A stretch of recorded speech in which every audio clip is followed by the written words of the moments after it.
തമ്മിൽ കണ്ട് ഇന്നത്തെ ടോപ്പിക് എന്താണെന്ന് കൺഫ്യൂഷൻ അടിച്ച് വന്നവരല്ലേ? ഇന്നത്തെ topic based on a true സ്റ്റോറിയാണ്.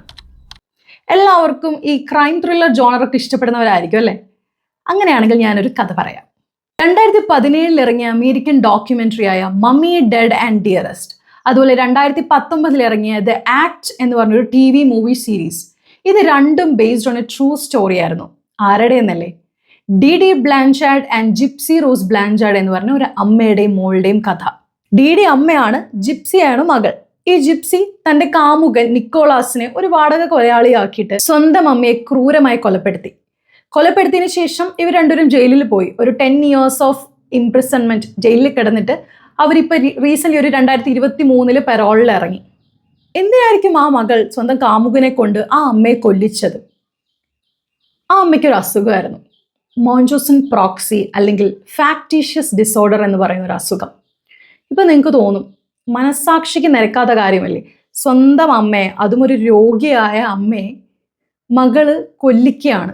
എങ്ങനെ മനസ്സ് വന്നു അവർക്ക് അല്ലേ? അവിടെയാണ് ട്വിസ്റ്റ്. ഈ അമ്മയ്ക്ക് വന്ന അസുഖം എന്താണെന്ന് അറിഞ്ഞാൽ നിങ്ങൾ ഞെട്ടും. ഇന്നത്തെ നമ്മുടെ ടോപ്പിക്കാണ് മോഞ്ചോസൺ പ്രോക്സി അല്ലെങ്കിൽ factitious disorder. So welcome back to doctor Malavika's Muktida Ayurveda.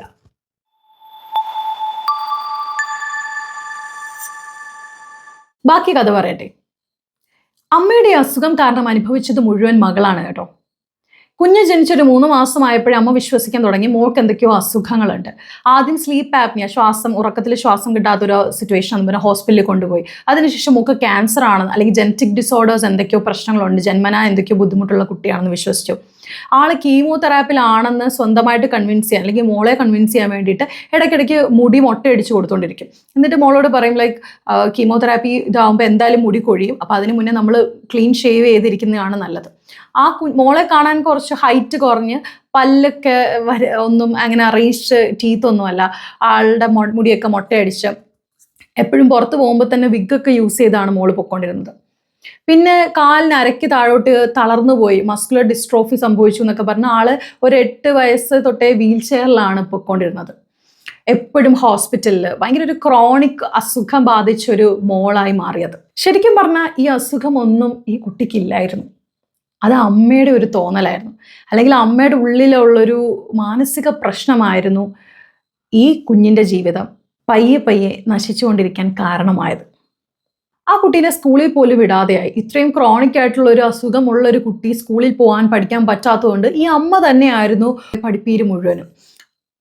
ആ കൊച്ചു തന്നെയാണ് ഹാരി പോട്ടർ ബുക്സ് ഒക്കെ തന്നെ വായിച്ച് അത് പഠിക്കാൻ തുടങ്ങി. അമ്മയുടെ ശിക്ഷണത്തിൽ വീട്ടിൽ തന്നെ ആയപ്പോൾ തന്നെ ആൾക്കാർക്കൊക്കെ വിശ്വാസമായി, അതായത് മോൾക്ക് എന്തോ വലിയ അസുഖമുണ്ട്, ആളങ്ങനെയാണ്. ആളെ കാണാൻ വരുന്ന ആൾക്കാർക്ക് തന്നെ ഒരു ഡൗട്ടും ഇല്ല, കാരണം ആ ഒരു സ്റ്റേച്ചർ അല്ലെങ്കിൽ ആ വ്യക്തിയുടെ ബിഹേവിയേഴ്സ് എല്ലാം ഒരു കുഞ്ഞിനെ നമ്മൾ എന്താ പറയുക അപ്ബ്രിങ്ങിങ് ചെയ്യുമ്പോൾ ഉള്ളൊരു ഇതുണ്ടല്ലോ, എപ്പോഴും ആ ഒരു പേരൻസിൻ്റെ റിസംബിളിയും അല്ലെങ്കിൽ പേരൻസ് എന്താണോ ചെയ്യുന്നത് അതുപോലെ തന്നെ ആ കുഞ്ഞും വിശ്വസിച്ചിരുന്നു. ഈ കുഞ്ഞിന് എപ്പോഴും ഇങ്ങനെ ഹോസ്പിറ്റലിൽ ഡോക്ടറിൻ്റെ അടുത്ത് പോകുമ്പോൾ ഇങ്ങനെ പത പോലെ ഇങ്ങനെ തുപ്പലിങ്ങനെ ഒലിച്ചുകൊണ്ടിരിക്കുമായിരുന്നു. അങ്ങനെ അതിൻ്റെ സലൈവ ഗ്ലാൻസ് ഒക്കെ ബ്രോട്ടോക്സ് ട്രീറ്റ്മെൻ്റ് ഒക്കെ ചെയ്യും, കുറേയൊക്കെ അത് റിമൂവ് ചെയ്ത് കളഞ്ഞു. അതിനുശേഷം ജിപ്സി പിന്നീട് പറയുകയാണ്, മോളെ അമ്മ ഡോക്ടറിനെ കാണുന്നതിന് തൊട്ട് മുന്നായിട്ട് ആ ഒരു അനസ്തെറ്റിക് തേച്ച് ഗംസ് എല്ലാം മരവിപ്പിച്ചിട്ട് തുപ്പലിങ്ങനെ ഒഴുകിക്കൊണ്ടിരുത്തുന്ന ഒരു സിറ്റുവേഷനിലേക്ക് അവരുടെ അമ്മയായിരുന്നു അത് ചെയ്തുകൊണ്ടിരുന്നത്. 2007 മറ്റോ സ്പ്രിംഗ്ഫീൽഡ് എന്ന് പറഞ്ഞ സ്ഥലത്ത് പുള്ളിക്കാരിയെ കാണിച്ചൊരു ഡോക്ടർ മസ്കുലർ ഡിസ്ട്രോഫി, അതായത് അരയ്ക്ക് താഴോട്ട് എന്തുകൊണ്ടാണ് ഈ കുട്ടി തളർന്നതെന്നൊക്കെ അറിയാൻ വേണ്ടിയിട്ട് MRI സ്കാന് അല്ലെങ്കിൽ ബ്ലഡ് ടെസ്റ്റ് ഒക്കെ ചെയ്തു. അതിലൊന്നും അബ്നോർമാലിറ്റീസ് ഇല്ല. അങ്ങനെയാണ് ഒരു ഡോക്ടറിന് സംശയം തോന്നി. ഡോക്ടർ അമ്മയോട് തന്നെ പറഞ്ഞു, എന്തുകൊണ്ടാണ് ഈ കുട്ടി നടക്കാത്തതെന്ന് എനിക്ക് മനസ്സിലാവുന്നില്ല, പ്രശ്നങ്ങളൊന്നും ഇല്ലല്ലോ. അങ്ങനെ പഴയ ഡോക്ടേഴ്സുമായിട്ടൊക്കെ ഫോളോ അപ്പ് ചെയ്തപ്പോൾ മനസ്സിലായി ആൾക്ക് പ്രശ്നങ്ങളൊന്നുമില്ല എന്നുള്ളതാണ് സത്യം എന്നുള്ളത്. അങ്ങനെയാണ് ഈ ഡോക്ടറിന് ഒരു ഡൗട്ട് വന്നത്. അങ്ങനെ എന്തായി, പയ്യെ ഈ അമ്മ ഈ ഡോക്ടറിൻ്റെ അടുത്ത് കുട്ടീനെ കൊണ്ടുപോകാതെ. അങ്ങനെ ഒരു ദിവസം ഒരു അനോണിമസ് കോളർ, അതായത് പേരില്ലാത്ത ഒരാള് പോലീസിനെ വിളിച്ച് പറയുകയായിരുന്നു, ഈ അമ്മ പല ഹോസ്പിറ്റൽസിനെ മോളെ കൊണ്ട് കാണിക്കുമ്പം എല്ലായിടത്തും ഓരോരോ പേരുകളും ഓരോരോ അഡ്രസ്സുകളും ഒക്കെയാണ്. അങ്ങനെയാണ് പയ്യെ ഈ കേസിൻ്റെ സത്യങ്ങളൊക്കെ റിവീൽ ചെയ്യാൻ തുടങ്ങിയത്. ഇപ്പം നിങ്ങൾക്ക് മനസ്സിലായി കാണും ആ കുട്ടിയുടെ അവസ്ഥ എന്തോ ഒരു പരിതാപകരമാണെന്ന്. ആ കുട്ടി ആ അമ്മയെ കൊന്നില്ലല്ലോ ഉള്ള അത്ഭുതം. ഇപ്പം റീസെൻ്റ്ലി 2024 ഒരു സീരീസ് ഇറങ്ങിയിട്ടുണ്ട്, life after lockup gypsy rose എന്ന് പറഞ്ഞിട്ട്. നിങ്ങൾക്ക് ഇൻട്രസ്റ്റ് ഉണ്ടെങ്കിൽ നിങ്ങൾക്ക് അത് കാണാവുന്നതാണ്. നമുക്ക് നമ്മുടെ ടോപ്പിക്കിലേക്ക് കിടക്കാം. മോൺചോസൺ സിൻഡ്രോം അല്ലെങ്കിൽ ഫാക്ടീഷ്യസ് ഡിസോർഡർ എന്താണെന്ന് നോക്കാം. വളരെ ഹെൽത്തി ആയിട്ടിരിക്കുന്ന ഒരാൾ സ്വന്തമായിട്ട് വേറെ കുറേ അസുഖങ്ങളുണ്ടെന്ന് ഫോൾസ് ആയിട്ടുള്ള സിംറ്റംസും സൈൻസും കാണിക്കുക, അത് ഫ്രെയിം ചെയ്യുക, ആളുകളെ വിശ്വസിപ്പിക്കുക, ഡോക്ടറിൻ്റെ അടുത്ത് പോവുക, അല്ലെങ്കിൽ നമ്മുടെ ശരീരത്തെ തന്നെ സ്വന്തമായിട്ട് ഹാം ചെയ്യുക, ഇഞ്ചുറീസ് ഉണ്ടാക്കുക. എന്നാൽ ഫാക്ടീഷ്യസ് ഡിസോർഡർ ബൈ പ്രോക്സി എന്ന് പറഞ്ഞാൽ, നേരത്തെ ഞാൻ ആ സ്റ്റോറിയിൽ പറഞ്ഞ പോലെ തന്നെ ആ അമ്മയ്ക്കാണ് അസുഖം, അപ്പം മോൾക്കാണ് ഇങ്ങനെയുള്ള രോഗമാണ്, മോൾക്ക് ക്യാൻസർ ആണ്, മോൾക്ക് പ്രശ്നമാണ്, മോൾക്ക് അരയ്ക്ക് താഴോട്ട് തളർന്നു പോയി എന്നൊക്കെ സ്വന്തമായിട്ട് ഫ്രെയിം ചെയ്യുക. അതിന് വേണ്ടിയിട്ട് മോളെ വീൽ ചെയറിലിരുത്തുക, മോളുടെ ദേഹത്ത് മുറിവുകൾ ഉണ്ടാക്കുക, പ്രശ്നം, അങ്ങനെയുള്ള രീതിയിൽ ചെയ്യുന്നതിനാണ് ഫാക്ടീഷ്യൽ ഡിസോർഡർ ബൈ പ്രോക്സി എന്ന് പറയുന്നത്. അവർക്ക് പ്രത്യേകിച്ച് ഒരു മോട്ടീവ് ഒന്നുമില്ല, ലൈക്ക് കുറച്ച് കാശ് കിട്ടണം, അല്ലെങ്കിൽ ആൾക്കാരുടെ കയ്യിൽ നിന്ന് കുറച്ച് സിമ്പതി കിട്ടണം, റിവാർഡ് കിട്ടണം, അങ്ങനെയൊന്നും ഇല്ലെങ്കിൽ പോലും അവർ ഇത് തന്നെ കണ്ടിന്യൂ ചെയ്തുകൊണ്ടിരിക്കും. അവർക്ക് അസുഖമാണ്, അവർക്ക് അങ്ങനെയാണെന്ന് പറഞ്ഞിട്ട് അവർ മനഃപൂർവ്വം ഫ്രെയിം ചെയ്ത് കാര്യങ്ങളൊക്കെ ഉണ്ടാക്കും. ചിലർ പക്ഷേ അതിൽ അറ്റൻഷൻ സീക്കിങ്ങിന് വേണ്ടി ഒരാൾക്കാരുടെ മുന്നിൽ ഞാൻ ഇങ്ങനെയാണെന്ന് കാണിക്കാൻ, ഇപ്പം മോൾക്ക് വയ്യാണ്ടായി കഴിഞ്ഞാൽ ഭയങ്കര കെയറിങ് ആയിട്ടുള്ള ഒരു അമ്മയാണ് എന്ന് കാണിക്കാൻ വേണ്ടിയിട്ട് അവരങ്ങനെ തന്നെ ഫ്രെയിം ചെയ്യും. അതുപോലെ ഇത് സംഭവിക്കുന്നത് അവർക്കൊരു മെൻ്റൽ ഡിസോർഡർ അല്ലെങ്കിൽ ഒരു ഡെല്യൂഷൻ, സൈക്കോട്ടിക് ഡിസോർഡേഴ്സ് ഒന്നും ഉള്ളത് കൊണ്ടല്ല. അതും ഇതിലും ഡിഫറൻസ് ഉണ്ട്. അതായത് ആ വ്യക്തി ചിലപ്പം കംപ്ലീറ്റ്ലി അവർ ബിലീവ് ചെയ്യുന്ന ഡെല്യൂഷനാണ്, അവർക്ക് ക്യാൻസർ ആണ് എന്ന് വിശ്വസിച്ചിട്ട് ചെയ്യുന്നു. അതുകൊണ്ടേ അല്ല ഇത് രണ്ടും ഡിഫറെൻ്റ് ആണ്. ഈ വ്യക്തി സ്വന്തമായിട്ട് ഫ്രെയിം ചെയ്ത് എനിക്കിങ്ങനെയാണ് എന്ന് കാണിക്കുകയാണ്. പക്ഷേ അറ്റ് ദ സെയിം ടൈം ആ വ്യക്തി ചിലപ്പം വീട്ടിലെത്തി കഴിയുമ്പം ഷീ നോസ് ലൈക്ക് എനിക്ക് ഇങ്ങനത്തെ പ്രശ്നമൊന്നുമില്ല എന്ന് സ്വന്തമായിട്ട് അറിയാവുന്ന ആളാണ്. പക്ഷെ പുറത്തിറങ്ങുമ്പോൾ ഇങ്ങനൊരു വൈയായികയുള്ള ആളായിട്ട് അവർ പുറത്ത് ആൾക്കാരുടെ മുന്നിൽ പ്രസൻറ്റ് ചെയ്യും. ഫാക്ടീഷ്യസ് ഡിസോർഡർ ബൈ പ്രോക്സി എന്ന് പറയുമ്പം നമ്മൾ ആ വിക്ടിമിനാണ് ഈ ഇൽനെസ് ഉണ്ടെന്ന് പറയുന്നത്. അതായത് ആ മോളെ ഹോസ്പിറ്റലിൽ കൊണ്ടുപോകുന്നു, കാണിക്കുന്നു, ട്രീറ്റ്മെൻറ്റ് എല്ലാം ചെയ്യുന്നു, പക്ഷെ പ്രശ്നം അമ്മയ്ക്കായിരിക്കും. മോസ്റ്റ് ഓഫ് ദ ടൈം ഒരു അമ്മ അല്ലെങ്കിൽ ഒരു ലേഡീസിനാണ് ഇത് കൂടുതലായിട്ട് കണ്ടുവരുന്നത്. ഞാൻ നേരത്തെ പറഞ്ഞ പോലെ ഇതിൻ്റെ ഒരു അപകട സാധ്യത വരുന്നതെന്ന് വെച്ച് കഴിഞ്ഞാൽ ഈ പെർപെട്രേറ്റർ അല്ലെങ്കിൽ ഈ പറഞ്ഞ ആള് പുറത്തിറങ്ങുമ്പോൾ ഭയങ്കര കെയറിങ് ആൻഡ് ലവിങ് ആയിട്ട് കാണിച്ചിട്ട് അകത്ത് ഇവർ ഒറ്റയ്ക്കാവുന്ന സമയത്ത് ഈ വിക്ടിമിനെ അബ്യൂസ് ചെയ്യാനുള്ള സാധ്യതകൾ വളരെ കൂടുതലാണ്. അതായത് ഈ സൈൻസ് ആൻഡ് സിംറ്റംസ് ആ കുട്ടി കാണിക്കുന്നതല്ല. അപ്പോൾ എന്ത് പറ്റുമെന്ന് പറഞ്ഞാൽ അവർ വീട്ടിൽ വന്നിട്ട് ഫ്രെയിം ചെയ്യണം, ആ കുട്ടീനെ ഇഞ്ചുറി ചെയ്ത് അല്ലെങ്കിൽ എന്തെങ്കിലുമൊക്കെ ഹാം ചെയ്ത് സ്വന്തമായിട്ട് ഈ സൈൻസ് ആൻഡ് സിംറ്റംസ് ഇവർ ക്രിയേറ്റ് ചെയ്യുകയാണ്. പുറമേ മാത്രമല്ല, അതായത് ഒരു ഫിസിക്കൽ ഇഞ്ചുറി മാത്രമല്ല, അവർക്ക് സൈക്കോളജിക്കൽ സ്ട്രെസ് കൊടുക്കുക, മെൻ്റലി അവരെ നല്ല രീതിയിൽ, അതായത് ഈ വ്യക്തി സിക്കാണ് അല്ലെങ്കിൽ അവർ സിക്കാവുന്നിടം വരെ, വയ്യാത്ത ഒരു സിറ്റുവേഷൻ വരെ ആ വ്യക്തിനെ മെൻ്റലിയും ടോർച്ചർ ചെയ്യാൻ ഈ ഒരു അസുഖത്തിന് സാധ്യത വളരെ കൂടുതലാണ്. ഇത് വളരെ അപകടകരമാണെന്ന് പറയാൻ കാരണം 9% കുട്ടികൾ ഇങ്ങനെയുള്ള അബ്യൂസീവ് ആയിട്ടുള്ള ഫാക്ടീഷ്യസ് ഡിസോർഡർ ഉള്ള പേരൻസിൻ്റെ കീഴിൽ വളർന്ന കുഞ്ഞുങ്ങൾ മരണപ്പെട്ടിട്ടുണ്ട്. ഡോക്ടേഴ്സിന് ഇതിൻ്റെ സിംറ്റംസ് ഒന്നും കറക്റ്റായിട്ട് മനസ്സിലാക്കാൻ പറ്റത്തില്ല. ബിക്കോസ് നിങ്ങളൊന്ന് ചിന്തിച്ച് നോക്കൂ, ഒരു അമ്മ ഒരു മോൾക്കൊരു അസുഖം ഉണ്ടാക്കുമ്പോൾ അവർ കറക്റ്റായിട്ട് ആ അസുഖത്തിനെ പറ്റി പഠിച്ച് ആ സിംറ്റംസ് മാത്രമല്ല ഉണ്ടാക്കുന്നത്, അവർക്ക് കുറേ ഇൽനെസ്സസിൻ്റെ മൾട്ടിപ്പിൾ സിംറ്റംസ് അവർക്ക് പിക്ക് ചെയ്യാം. ഇന്ന അസുഖത്തിൽ നിന്ന് ഇന്നതെന്ന് പറഞ്ഞിട്ട് അവർക്ക് പലതരത്തിലായിരിക്കും അവർ സിംറ്റംസ് ഉണ്ടാക്കുന്നത്. അതായത് ചിലപ്പോൾ ഇഞ്ചുറീസ് കാണും, ചിലപ്പം അല്ലാത്ത വേറെ സിംറ്റംസ് കാണും, മാനസികമായ പ്രശ്നങ്ങൾ കാണും. അങ്ങനെ ഈ കുട്ടീനെ ഇവർ അബ്യൂസ് ചെയ്തുകൊണ്ട് നിരന്തരമായിട്ട് ഇരിക്കുന്നത് കൊണ്ട് തന്നെ ഡോക്ടേഴ്സിന് കൺഫ്യൂഷൻ ആവുകയാണ്. അതായത് ഏതൊക്കെ സിംറ്റംസ് ആണ് ശരിക്കുമുള്ളത്, ഏതൊക്കെ സിംറ്റംസ് ആണ് ഫേക്ക് എന്ന് പോലും ഡോക്ടേഴ്സിന് മനസ്സിലാവാതെ വരും. അങ്ങനെ ഈ അമ്മയ്ക്ക് പറയാം ഡോക്ടേഴ്സിൻ്റെ അടുത്ത് കൂടുതൽ ടെസ്റ്റ് ചെയ്യും, നിങ്ങൾ എന്താണ് നോക്കാത്തത്, എൻ്റെ മോക്ക് അസുഖമുണ്ട് നിങ്ങൾക്ക് മനസ്സിലാവുന്നില്ല എന്നൊക്കെ പറഞ്ഞിട്ട് വേണമെങ്കിൽ ഡോക്ടേഴ്സിനെ അവർ ത്രെട്ടൻ ചെയ്യും. എന്നിട്ട് അവർ റിപ്പോർട്ട്സ് ചോദിക്കാം, വേണമെങ്കിൽ ആ റിപ്പോർട്ട്സ് വരെ അവർ മാനിപ്പുലേറ്റ് ചെയ്യും. അതായത് മാറ്റി വേറെ എന്തെങ്കിലുമൊക്കെ വാല്യൂസ് കൊടുക്കുക, അങ്ങനെയുള്ള രീതിയിലൊക്കെ ഇവർ മനഃപൂർവ്വം ഇത് ട്രൈ ചെയ്യും. അങ്ങനെ വളരെ വലുതായിട്ടൊരു ഡോക്ടേഴ്സിനെ ത്രെട്ടൻ ചെയ്യുക അല്ലെങ്കിൽ അങ്ങനെ ഒരു സ്റ്റോം ക്രിയേറ്റ് ചെയ്യുമ്പോൾ തന്നെ അവർക്ക് കുറച്ചുകൂടെ വിശ്വസനീയമാവുകയാണ്. അവരുടെ സൊസൈറ്റിയിൽ മോൾക്ക് ഇങ്ങനെയൊക്കെ എന്തൊക്കെയോ പ്രശ്നമുണ്ട്, പക്ഷേ ഡോക്ടേഴ്സിനൊന്നും മനസ്സിലാവുന്നില്ല. അപ്പോഴത്തേക്ക് അതിനൊരു സിമ്പതി ക്രിയേറ്റ് ചെയ്യാണ് പുറത്ത്, ഒരു അറ്റൻഷൻ സീക്കിങ് അല്ലെങ്കിൽ ഒരു സിമ്പതി ക്രിയേറ്റ് ചെയ്തിട്ട് അവർ ഭയങ്കര perfect and loving and caring ആയിട്ടുള്ളൊരു അമ്മയാണ് എന്ന് പുറമെ അവർ കാണിച്ചു കൊടുക്കാൻ ശ്രമിക്കുകയാണ്. നമ്മുടെ സമൂഹത്തിൽ ഇങ്ങനെയുള്ള എത്രയോ പേര് കാണാം. പക്ഷെ നമുക്ക് അങ്ങനെയുള്ളവരെ റെക്കഗ്നൈസ് ചെയ്യാൻ ബുദ്ധിമുട്ടാണ്. പക്ഷെ അവർ ചെയ്യുന്നത് വെച്ച് നമുക്ക് കണ്ടുപിടിക്കാൻ കുറച്ച് മാർഗങ്ങളുണ്ട്.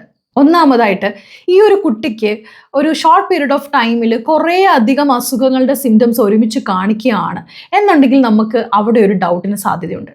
രണ്ടാമതായിട്ട് ഡോക്ടറിനെ കാണിച്ചു കഴിഞ്ഞപ്പോഴും ഡോക്ടർ വലിയ അറ്റൻഷൻ കൊടുക്കുന്നില്ല എന്ന് കണ്ടു കഴിയുമ്പം ഈ വ്യക്തി എന്താ ചെയ്യുക, ഈ കുട്ടിയുടെ സിംറ്റംസ് വളരെയധികം കൂട്ടാൻ ഇയാൾ ട്രൈ ചെയ്യും. അതായത് നെക്സ്റ്റ് ടൈം വരുമ്പം ഇഞ്ചുറീസ് കൂടുക, അല്ലെങ്കിൽ എന്തെങ്കിലുമൊക്കെ ബുദ്ധിമുട്ടുകൾ, ശ്വാസമുട്ടൽ പ്രശ്നങ്ങളോ അങ്ങനെ എന്തെങ്കിലുമൊക്കെ ആയിട്ട് ആ വ്യക്തിനെ ഭയങ്കരമായിട്ട് ഈ ഡോക്ടറിന് അറ്റൻഷൻ എത്രത്തോളം വരുന്നോ അതുവരെ അവർ ഇങ്ങനെയുള്ള സിംറ്റംസ് കൂട്ടി കാണിക്കുവാൻ വേണ്ടി ശ്രമിക്കും. മൂന്നാമതായിട്ട് നിങ്ങൾക്ക് ശ്രദ്ധിക്കാം, ഒരു പേഷ്യൻറ്റിനെയും കൊണ്ട് ഈ ഒരു അമ്മ അല്ലെങ്കിൽ ഈ ഒരു പെർപെട്രേറ്റർ വന്നു കഴിയുമ്പോൾ അവർ കൊച്ചിനെ എവിടെയെങ്കിലും മാറ്റിയിരുത്തിയിട്ട് അവർ ഭയങ്കര ചിയർഫുൾ ആയിട്ട് ആൾക്കാരോട് സംസാരിക്കുന്നു, നേഴ്സുമാരോട് സംസാരിക്കുന്നു, ഡോക്ടർമാരോട് ഇടപഴകുന്നു, കൂടെ വന്നിരിക്കുന്ന അല്ലെങ്കിൽ ആ ഒരു ബൈസ്റ്റാൻഡേഴ്സ് അവരോടൊക്കെ അവർ ഭയങ്കര ചില്ലി സംസാരിക്കുന്നു, അങ്ങനെ ഇങ്ങനെയൊക്കെ ചിരിച്ച് സംസാരിക്കാൻ പറ്റുന്നു. ലൈക്ക് നമുക്ക് ശരിക്കും ഒരു അസുഖമുള്ളൊരു കുട്ടിയെ കൊണ്ട് വരുമ്പോൾ നമ്മളുടെ ആ പേരൻസ് അങ്ങനെയാണോ? നമ്മളുടെ പേരൻസ് ഭയങ്കര സ്നേഹമായിട്ട് നമ്മളെ കെയർ ചെയ്ത് അവർ ആ കൂടെ ഇരിക്കും. പക്ഷെ അങ്ങനെ ഒന്നുമല്ലാതെ ഈ വ്യക്തി വളരെ ഹാപ്പി ഗോ ഫ്രീ ആയിട്ട് നടക്കുന്നുണ്ടെങ്കിൽ നമുക്ക് അവിടെയും ഒരു സംശയത്തിന്റെ നിഴലുണ്ട്. ഫാക്ടീഷ്യസ് ഡിസോർഡർ ഉള്ള ആൾക്ക് നമുക്ക് കുറേ ട്രീറ്റ്മെൻറ്റ്സ് ഒക്കെ കൊടുക്കാം. പക്ഷേ ഈ വ്യക്തികൾക്ക് അവർക്കൊരു പ്രശ്നമുള്ളതായിട്ടോ അവർക്ക് ചെയ്യുന്ന കാര്യത്തിൽ ഒരു ബുദ്ധിമുട്ടുള്ളതായിട്ടോ ഒന്നും ഫീൽ ചെയ്യാറില്ല. അതുകൊണ്ട് തന്നെ അവർ സ്വന്തമായിട്ട് തുനിഞ്ഞിറങ്ങി എനിക്കൊരു കൗൺസിലിംഗ് വേണം അല്ലെങ്കിൽ സൈക്കാട്രിസ്റ്റിൻ്റെ അടുത്ത് പോകണമെന്നൊന്നും അവരാരും പറയില്ല. അതുതന്നെയാണ് അതിൻ്റെ ഒരു ബുദ്ധിമുട്ടും.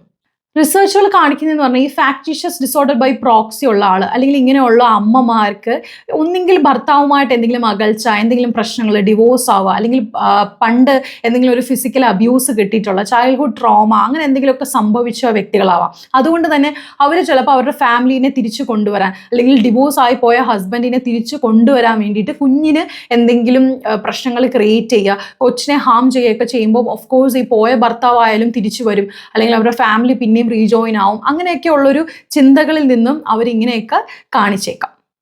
നമുക്ക് ഇവർക്ക് കൊടുക്കാവുന്ന ട്രീറ്റ്മെൻറ്റ്സിനെ കുറിച്ചൊന്നും കൂടുതൽ പോസിറ്റീവ് ഡേറ്റാസ് അവൈലബിൾ അല്ല. കാരണം മിക്ക പേഷ്യൻസിനെയും നമ്മളിപ്പോൾ ഫോഴ്സ് ചെയ്ത് ഇങ്ങനെ ഒരു അസുഖമുള്ളൊരു വ്യക്തിയെ കൊണ്ട് കൗൺസിലിങ്ങിന് ഇരുത്തിയാൽ പോലും അവരൊരിക്കലും സത്യസന്ധമായിട്ട് ഡോക്ടറിനോട് സംസാരിക്കില്ല. അവർ കള്ളങ്ങൾ പറഞ്ഞ് ഇതിനകത്തുനിന്ന് എങ്ങനെയെങ്കിലും രക്ഷപ്പെടുക. ബിക്കോസ് അവർക്കൊരു ഇന്നർ ഹാപ്പിനെസ് കിട്ടുന്നുണ്ട് അവരിങ്ങനെ ചെയ്യുന്ന കാര്യങ്ങൾ. അവർക്ക് സ്വന്തമായിട്ട് ഇത് ചെയ്യുന്നത് തെറ്റാണെന്ന് പോലും തോന്നാത്തത് കൊണ്ട് തന്നെ മിക്ക ട്രീറ്റ്മെൻറ്റ്സും ഫെയിൽ ആയിട്ടേ ഉള്ളൂ. ഈ അസുഖത്തിനെ പറ്റി കൂടുതൽ മനസ്സിലാക്കിയതിന് ശേഷം എനിക്ക് പേഴ്സണലി പറയാനുള്ളത്, മെഡിക്കൽ പ്രാക്ടീഷണേഴ്സ് അല്ലെങ്കിൽ മെഡിക്കൽ പ്രൊഫഷനിൽ ഇരിക്കുന്നവർ ഈ ഒരു അസുഖത്തിനെ പറ്റി കൂടുതൽ മനസ്സിലാക്കുകയും അവർക്ക് റെക്കഗ്നൈസ് ചെയ്യാൻ പറ്റണം എങ്ങനെയുള്ള ആൾക്കാരാണ് നമ്മളുടെ ഒ പിയിലേക്ക് ഓരോ ദിവസം വരുന്നതെന്ന്. അതായത് പേരൻസിനാണ് ബൈ പ്രോക്സി ഇങ്ങനെയാണ് അസുഖമുണ്ടെങ്കിൽ ഈ കുഞ്ഞുങ്ങളെയാണ് അത് ബാധിക്കുന്നത്. ഓരോ കുഞ്ഞുങ്ങളും വീട്ടിൽ അനുഭവിക്കുന്ന ഈ അബ്യൂസസ് എന്താണെന്ന് നമുക്ക് ചിലപ്പോൾ മനസ്സിലാവുമെന്ന് വരത്തില്ല. അപ്പോൾ കറക്റ്റായിട്ട് ഈ ഡയഗ്നോസിസ് ചെയ്യാൻ പറ്റാത്തവർ ഇപ്പോൾ ഈ നേരത്തെ പറഞ്ഞ പോയിന്റ്സ് ഒക്കെ വെച്ചിട്ട് നമുക്കൊന്ന് അനലൈസ് ചെയ്യാൻ പറ്റുവാണെങ്കിൽ പകുതിയും കുഞ്ഞുങ്ങളെ നമുക്ക് രക്ഷപ്പെടുത്താൻ പറ്റും. അവസാനമായിട്ട് ഞാൻ ഒരു കാര്യം കൂടി പറഞ്ഞു നിർത്തട്ടെ. നിങ്ങളിപ്പോൾ വിചാരിക്കുന്നുണ്ടാവും ഇത് അമേരിക്കയിൽ നടന്ന കഥയല്ലേ, ഇത് വെസ്റ്റേൺ കൺട്രീസിലൊക്കെയല്ലേ ഉള്ളൂ. അല്ല, എൻ്റെ ലൈഫിൽ പേഴ്സണലി എനിക്ക് അനുഭവപ്പെട്ട ഒരു കാര്യം കൂടി ആയതുകൊണ്ടാണ് ഇന്ന് ഞാൻ ഈ വീഡിയോയിൽ ഇത് ഷെയർ ചെയ്യാമെന്ന് വിചാരിച്ചത്.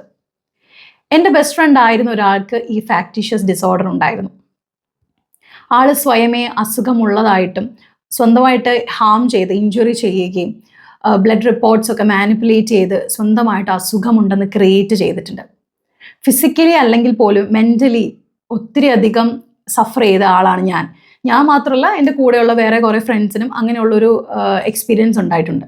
അപ്പോൾ ഫൈനലി പറഞ്ഞു വന്നത് ഇത് കൊച്ചു കേരളത്തിലും നടക്കുന്നത് തന്നെയാണ് കേട്ടോ. നമ്മുടെ ചുറ്റുമുള്ള ആൾക്കാർ, നമ്മുടെ വളരെ ക്ലോസ് പ്രോക്സിമിറ്റി വരെ ഇന്ന് ഈ അസുഖം എത്തിയിട്ടുണ്ട് എന്നതാണ് സത്യം. അതുകൊണ്ട് അങ്ങനെയുള്ളവരെ തിരിച്ചറിയുകയും അതിന് വേണ്ടിയിട്ടുള്ള കൃത്യമായിട്ടുള്ള ട്രീറ്റ്മെൻറ്റ്സ് കൊടുത്ത് ആ വ്യക്തികളെ നമുക്ക് തിരിച്ചു കൊണ്ടുവരിക എന്നുള്ളത് വളരെ ഇമ്പോർട്ടൻ്റ് ആയിട്ടുള്ളൊരു കാര്യമാണ്. അതുകൊണ്ട് എല്ലാവരും ഇതിനെപ്പറ്റി ബോധവൽക്കരണപ്പെട്ടിരിക്കുക. മാക്സിമം ഈ വീഡിയോ ഷെയർ ചെയ്യുക. മെഡിക്കൽ പ്രൊഫഷനുള്ളവർക്കും അറിയാത്തവർക്കും ഇതിനെപ്പറ്റി അറിയണമെന്ന് കൂടുതൽ ഉള്ളവർക്കും എല്ലാവർക്കും മാക്സിമം ഈ വീഡിയോ ഷെയർ ചെയ്യുക. എല്ലാവരും സബ്സ്ക്രൈബ് ചെയ്യുക, ഷെയർ ചെയ്യുക, സപ്പോർട്ട് ചെയ്യുക. നെക്സ്റ്റ് വീഡിയോയിൽ ഇതിനേക്കാളും അടിപൊളി ഒരു ടോപ്പിക്കായിട്ട് വരുന്നത് വരെ bye bye.